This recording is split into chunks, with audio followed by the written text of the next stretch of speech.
Welcome to No Rules Review with your host, Ethan Millay. Hey there everybody, Ethan Millay here with another No Rules Review. Today we are looking at, Defenders of the Realm by Richard Launius, published by Eagle-Gryphon Games. What can I say about Defenders of the Realm? Well, obviously, it's a massive box, and it's epic. Defenders of the Realm is a cooperative game. In it, 1 to 4 with the regular game. It can go up to 6 if you use some of Richard Launius' online variants. I'll talk about that more later. 1 to 4 players take the roles of adventurers trying to protect Monarch City from the incursion of 4 hordes of villains with their generals that are slowly marching their way in. There are many, many ways, as is typical of a co-op game, there are many ways for players to lose this game. If any of those generals make it to Monarch City, they lose. If the land is tainted enough, they lose. If they are overwhelmed because there are too many forces being added to the board, they lose. If they all die, they lose. Some of you might realize this sounds very familiar to a very, very popular game called Pandemic. And it is. It's in the flavor of Pandemic. Now, my history with this game and that line is, I got Pandemic back when I first got into the hobby because it was highly recommended. We had already tried some co-op games, so we wanted to try a new one, so we got Pandemic, and it just didn't go over very well. People didn't enjoy it, and even I found myself sort of wishy-washy about it, so I ended up getting rid of Pandemic. Years later, the fantasy theme of Defenders of the Realm sort of piqued my interest, so I looked into it, and people said, it's very Pandemic-like, but it is different. In Pandemic, when you go to cure cubes, they get cured. In this, you roll dice. Now, normally, I'm not a big fan of rolling dice, but in this, it sort of fits. It sort of fits a theme. So, we got this, and oh my goodness, this I enjoy so much more than I enjoyed Pandemic. The theme of it really does it for me. The generals marching in feels so stressful, and you're running around, and you're trying to work with each other. There are outbreaks in this just as there are in Pandemic, and they can get out of control.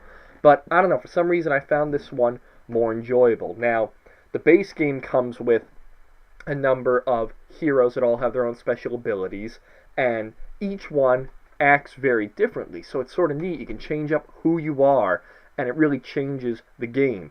There are many expansions, I believe I have them all at this point, that introduce a whole litany of other heroes with all their own abilities. There's upgrades, or there are expansions for new generals. There are expansions for new minions. There's all kinds of stuff. So, at this point, when I play this game, these are the amount of heroes I can pick from when I have people play. You'll never play the same game twice. You can play multiple games with a different hero each time and never play the same game twice. It's a really nice production. The minions, here are some of the expansion minions. Mind you, none of these are necessary for the game. The base game in and of itself has a lot of replay value. You do have to work together, maybe even more so than you do in Pandemic. You can be fighting the minions in this, sort of the way you fight diseases in Pandemic, but the generals are a whole different thing. As the generals move in, you gotta go fight them and kill them, and they have hit points, just like the heroes do. So you sort of have to team up together to fight them. Very, very thematically, you imagine fighting a big dragon. You'd work together. You wouldn't go one-on-one with the dragon. So you spread out into the world, fighting and collecting cards, because the cards will give you the ability to roll more dice against specific generals. So you're fighting, and you're beating back the minions, trying to stem the tide, and then you'll all concentrate on a general and wipe them out. But as the generals get defeated, the other ones move in quicker and quicker. So the game accelerates very, very rapidly. Unlike Pandemic, where as you cure diseases, it doesn't necessarily mean the game progresses quicker. In fact, it could be easier at this point. This doesn't let off. It just keeps accelerating the further into it you get. Very collaborative. Here's more expansion. I have the Dragon expansion too, which adds a whole other set of generals and a bunch of other mechanics. You can have, or mechanisms. You can have a whole bunch of things you can mix and match in, or just throw it all in. I've never thrown it all in. That might be too insane. Now, earlier I mentioned it's 1 to 4 or up to 6 with some variants. You can play this 5-player or 6-player. Richard Launius online on BoardGameGeek has some rules as to how to do that. You basically alter the starting hands of cards, and there's a few other things. I have found that it makes the game considerably easier, because when you have 6 people and the 6 people can all coordinate together to meet up to fight a general, it's almost no question that they're going to be defeated.